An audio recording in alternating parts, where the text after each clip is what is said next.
聽眾朋友，我想問你哋一個問題，喺你嘅心裏邊，你爸爸似一隻乜嘢鳥啊？有人話佢爸爸似隻老鷹，威嚴兇惡，唔敢靠近；亦有人話佢爸爸似隻燕子，整日喺外面飛，好少返屋企。亦都有人話佢哋嘅爸爸似公雞，每一日大清早就叫佢哋起身，真係煩死。但今日我想同你哋講嘅呢一種鳥，你可能從來冇諗過，點解呢種鳥會跟父親扯得上關係呢？冇錯，就係而家喺屏幕出現嘅呢一種鳥——烏鴉。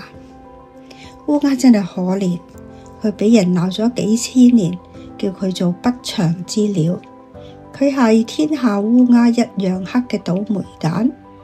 佢嘅烏鴉嘴專門講啲唔吉利嘅說話，令人討厭。總之，烏鴉嘅形象就係黑嘅，叫聲難聽，中式腐肉。呢種咁嘅形象點會令人歡喜呢？我記得細個嘅時候，有一次作文題目叫做我的爸爸，有啲同學仔寫我的爸爸像太陽，溫暖了我的童年。有啲就寫我的爸爸像個大水泡，他擁抱我的時候，我覺得很舒服，很安全。但係我寫唔出嚟，因為我個爸爸佢長得黑黑實實，佢對佢個子女話很少，冇擁抱，更加少溫馨嘅說話。我考試成績考得好，俾佢睇嘅時候，佢只係會講好好啊，佢從來就唔會認真睇下我張成績單裏邊嘅分數。當我考得唔好嘅時候，佢又唔會鬧我，依然都係嗰張黑色嘅面孔。同學嘅爸爸係太陽，係大水泡，但我嘅爸爸就好似一道牆，冷冷嘅，入唔到去。後來我先至知道，唔單止係我一個人嘅爸爸係咁。問過好多朋友，你同你爸爸嘅關係好唔好啊？10個有8個都會沉默。我哋呢一代人嘅爸爸就好似同一間工廠生產出嚟嘅，佢哋唔會說話，唔會表達，唔會同孩子講我愛你。我嘅爸爸似唔似隻烏鴉啊？其實都幾似噶。佢嘅聲線沙啞，唔好聽，佢生得黑黑實實，佢亦都唔會主動去討好佢自己嘅孩子，但係佢對所有嘅老人家，佢嘅長輩非常之孝順。我要話俾你哋聽，我嘅爸爸雖然唔係嗰種熱情嘅太陽，但你仔細睇，佢啲黑色羽毛其實係會發光嘅。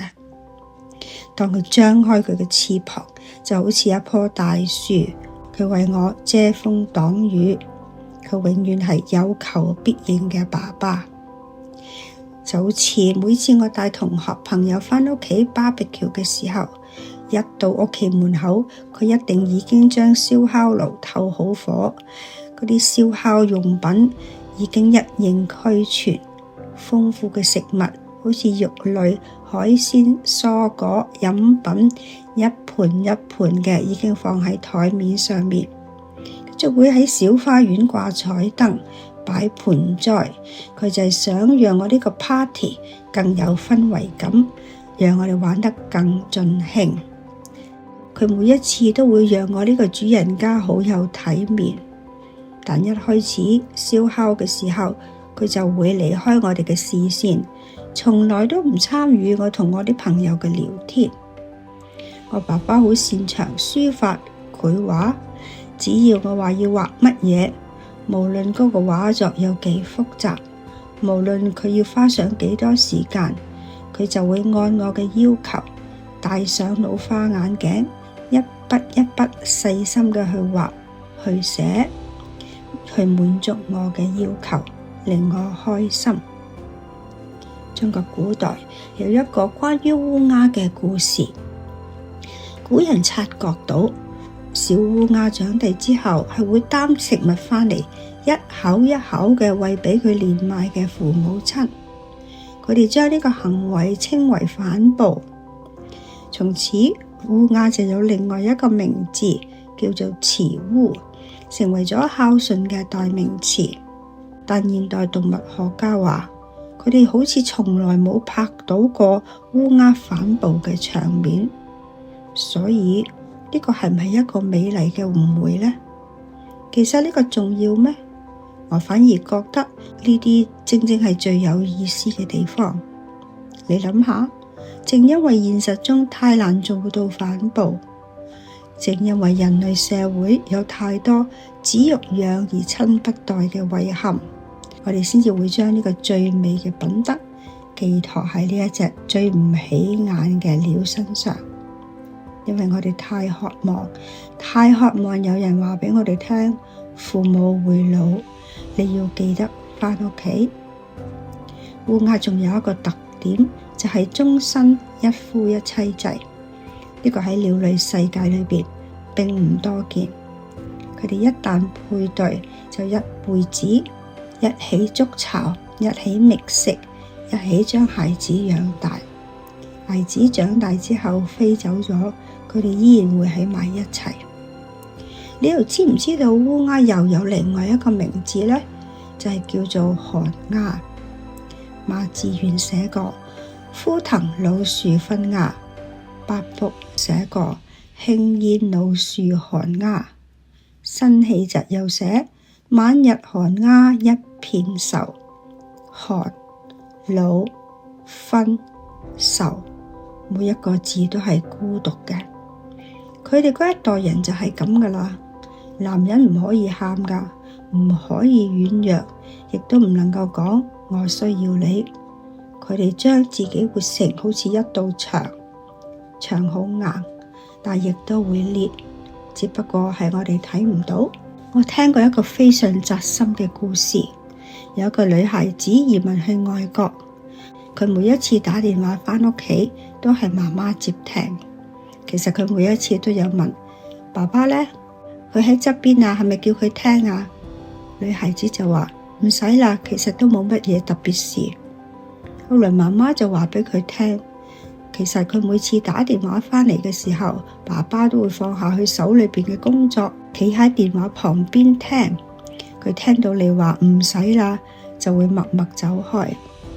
喺女兒嘅角度，佢真係冇乜嘢喎，只係例行問一句，又怕耽誤爸爸嘅時間，或者根本就唔知同爸爸講乜好。喺爸爸嘅角度，佢放下一切工作，企近個電話，就係等住嗰一句俾佢聽啦。結果每一次佢聽到嘅就係唔使啦，嗰句唔使啦就成為父女之間嘅一道牆。個女覺得係體貼，爸爸聽到嘅卻係拒絕。媽媽有一次又同個女講，你爸爸最近成日提起你。女兒話，咁下一次放假我返嚟啦。媽媽就問，下一次即係幾時啊？個女就話，得閒嘅時候就返啦。當個女兒掛上咗電話，佢先至想起，原來呢句話佢已經講咗3年。當晚女兒就喊咗一整個晚上。而家我哋又翻嚟節目開頭嗰個問題，喺你心裏邊，爸爸係一隻乜嘢鳥啊？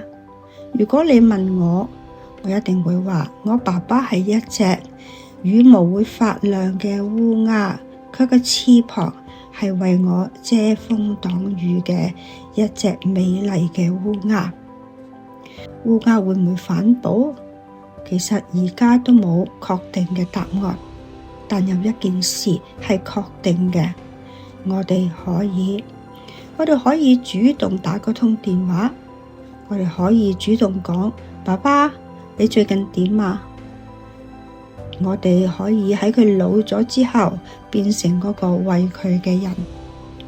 父親節就快到啦，如果你好耐冇返過屋企，如果你爸爸亦都係嗰種唔會說話嘅烏鴉，攞起個電話，打個電話俾佢啦。你唔使講我愛你㗎。呢句話佢可能聽咗之後不知所措，就講一句：爸，吃了嗎？因為我哋都知道，爸當年你為我長大，如今換我問你一聲，吃飽了嗎？只係呢一句吃飽了嗎？佢一定已經覺得好甜。呢一輯就送俾所有不會說話的爸爸，也送給所有來不及說爸吃了嗎的所有子女。父親節快樂！我係是非人，今日嘅分享到此為止，請按讚、轉傳、訂閱及按小鈴鐺，多謝你哋嘅收聽，下一輯再見。